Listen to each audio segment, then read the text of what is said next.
Gusto mong ikaw mag-introduce? Okay, good evening to everyone.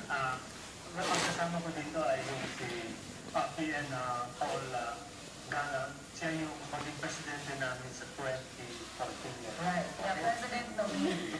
Shh, quiet. And our PE or incoming president, si Mr. Boris Si Agustin. Morris. At si Nick. Ako ay Victor Velasco. Incumbent President. Incumbent Super President. President, President-elect, President-elect. Hindi na tayo ngayon. And past governor, district governor. Of course. And past president. So, ang balita namin, meron kayong gusto mo i-announce ngayong gabi? Yeah, well actually, let me introduce. Actually, I am just the club Live. president, but these two people here, sila yung coaching na, no? So sila talaga yung ng district conference of 2017, which will be on August 19, 20, April 19, 20, and 21. This is Thursday, Friday, and a Saturday. Andito ba ang ating chairman ng district conference? Yeah, well, actually, Anthony Wing, I'm yung Karen Paul.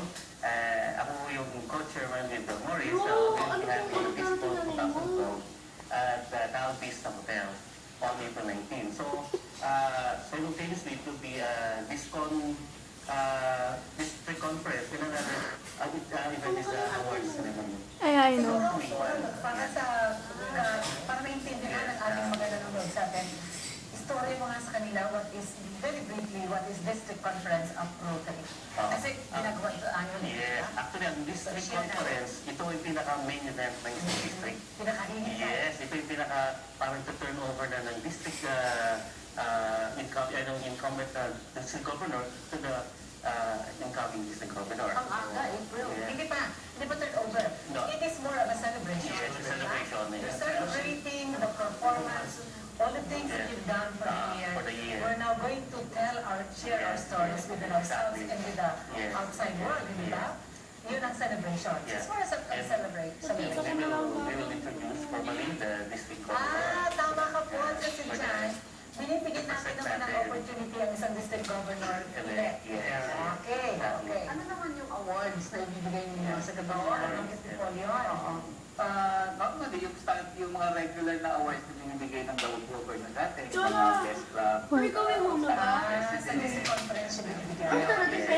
kaya naman namin ginawa na in one occasion yun sa bahay kasi meron tayong RI convention. I don't know.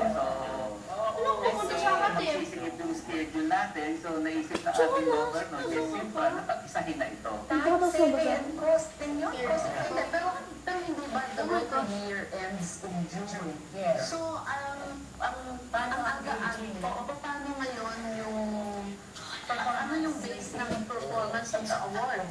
Presidente namin, dahil kung gagawin niya, well, actually, siguro by the first let me back tatalita. Okay.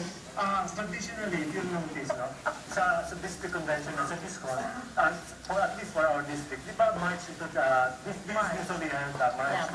Then the awards night is usually towards the end of May. Right. If you remember, usually mga last week of May, di ba? Right. But since our district governor, the district president, look, many of us are going to Bangkok because it's we have also international convention. So, the attention given for the awards night might not be there anymore. Preparation. So, sabi nila, pagsama na natin. So, ginawa namin halfway between. So, between March and May, ginawa namin April. Makes sense. Tama lang yun. Kasi ang computation naman yan hanggang March. Yes. Ngayon, pero as to the question, what's the basis now for the awards, no? I think the 9 months or 9 months is more than enough. At saka, besides, hindi naman talaga tayo gumagawa ng kawang-gawa para sa awards. Di ba? Yun naman yun eh. Yeah. It's just a way of a governor saying thank you.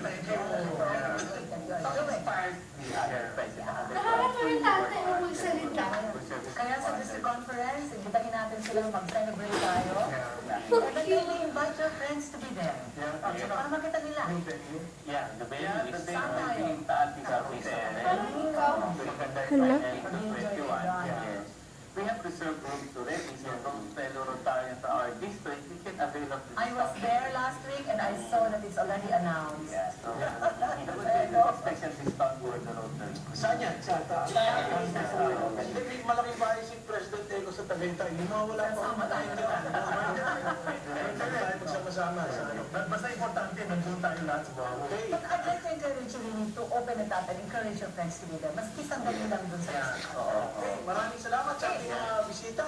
Samantala, nais po namin ipalam sa ating mga kasambahay dyan po sa barangay 163 Santa Quiteria ng ating pong medical mission ay gagawin na po sa araw ng Sabado, January 7, 2012 at sa January 2029 ang mid-year review naman po ng Rotary District 3780.